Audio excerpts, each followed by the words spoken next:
Адвокат Айман. Да, менде бар. Сіз айтыңызшы, кассир кім болған сол уақытта? Документально кассир, Документально емес, кассир кім болған? фактически ақшаны салтанат ұстады. Салтанат болған. Ақшаны салтанат береді, салтанат алады ақшаны. Кассир кім болған? Жаңа мен айттым ғой сізге, сұрағыңыз маған түсінікті емес. Түсінікті емес пе, тағы да сұрайын. Сіздер отчеттарда барлық жерде кассирді кімді деп тұрсыздар? Кімді жазып тұрсыздар? Ол сұрақты бухгалтерияға, главный бухгалтер қойыңыз, қазір мен есімде жоқ кім екен. Документально отчетта кім екенін бухгалтер біледі. А егер сіз ондай бухгалтер білмейтін болса, сіз қайдан білесіз ондай ақша берілгенін? Сіз кассирдің кім екенін білмей тұрсыз, қалай сіз онда білесіз? Кімнің қайға бергенін ақшаны?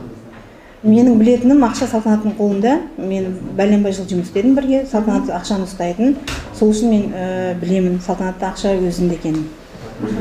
Өзінде екенін, да? Онда айтыңызшы, егер де салтанаттың өзінде ақшасы болса, ол сенімді адам болса, сіздің ешқандай қатынасыңыз жоқ, Жакули неге сізге звондайды? Енді Қатынасыңыз бар ма? менің қатынасым жаңағы сол жерде енді заң болғаннан кейін үлкен ақшаға қол қойған кезде, мен жаңағы осындай ақша алады деді ғой, сол расходникпен жасап алған кезде, соны жаңағы қарап жүрсін деп ескерткен шығар маған.